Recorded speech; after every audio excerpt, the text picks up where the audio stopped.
Welcome to the Museum Roadshow. I'm Roger Engstrom. Today we're going back to the 1950s.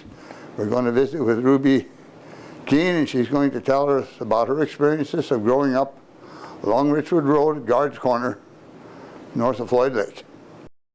Well, it seems like a whole different time that long ago. It seemed like life was a little slower, although maybe it was busy, I don't know. But I remember being back in first grade when I went to Little Floyd Lake School. And the school is still standing. But anyway, when I went to the first grade school, we had a teacher by the name of Mrs. Edith Schmidt. And she lived across from Washington School. And we did things a whole lot different back then. We had games where you'd play outside, and you'd play pump, pump, pull away, Red Rover, Red Rover. Have you ever heard of those games?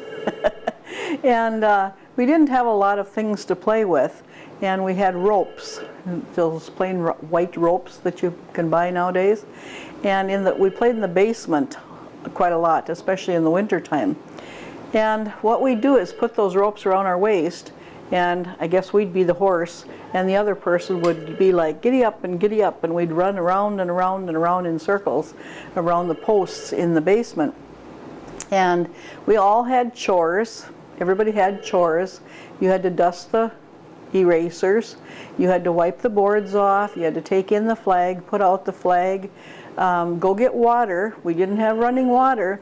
So we had a big long silver pail, and 2 kids had to do that because of course that was heavy. And it was kind of nifty too, the water tank that we had, because it was one of those crocks things with the spigot. And you had to fill that. We filled that. And we'd do a pledge to the allegiance every day.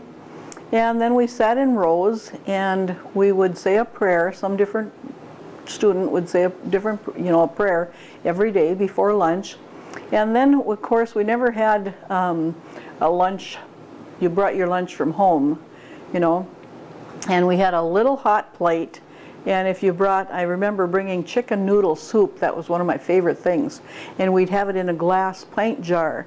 So then you'd take the lid, screw the lid off, and you'd make that warm. You'd heat that on the hot plate, and you'd heat it in a pan of water. We'd put a little water in there and then set the whole jar in there, and you would do that. And of course at the school we didn't have any bathrooms. You had the bathroom outside, of course, the outhouse, the old outhouse. Once in a while the boys would lock us in the outhouse, so when we didn't show up for class, the teacher would wonder where whoever was not there was, and of course then they had to go out and open up the doors and let us out. But nobody was too bad in those days, so I mean that was the worst we ever did. And when we had lunch, that was kind of interesting too, because we would go a row at a time into what was called a cloakroom, and a row at a time would get in line, and then one student would pour a half a cup of water on your hands, and so you could soap your hands up, and then you'd wash, and they'd pour the other half a cup of water on, and then you'd rinse off, and then another student would hand you a paper towel, and then you'd go to your desk and the next one would be up. And there was benches in that. There was a boys' cloakroom and a girls' cloakroom, and that's where you had your lunch box or your paper bag, whatever you had. And anyway, back to the bathrooms. When I was in 6th grade, we were so excited because we got chemical toilets. And what's a chemical toilet? Well, we had a bathroom that, it didn't have a sink in it or anything, but we had a toilet seat, and it had a long tank underneath, which had chemicals in it. And so there was no flusher or anything on it. It was just, a chemical toilet. And in the 6th grade, then of course that's when you went, the next year when you got, done with 6th grade, you'd went into town. And I didn't want to go into 7th grade because we got swing sets that year.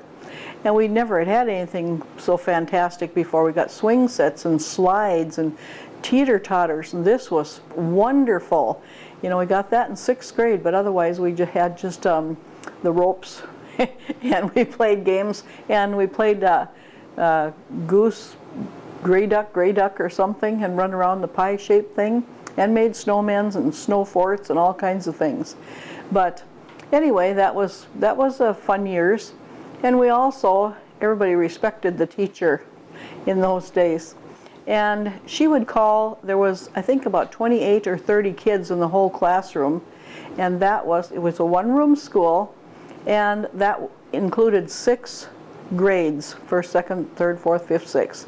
And she would call up, first I don't know how she, did it exactly, but she'd call up 2nd grade reading, and when she was done with that, it'd be 6th grade math, or 4th grade spelling or whatever, and we'd come up and she'd sit like a mother hen with her little chickens around the table, and we would learn. We had the biggest class. There was 7 of us. And the class above me, there was 2 kids. That's all there was in that class. So you got her undivided attention pretty much. And it was really fun, because those teachers back in those days must have gone all out. Because I remember, I don't know who built the stages, but at one time, once a year, they would build a stage. I suppose the fathers did that. And then we'd have plays. And each kid had poems to tell, or a story to tell, or different acting to do. And every kid did that. And the stage would be rised up, it would be raised.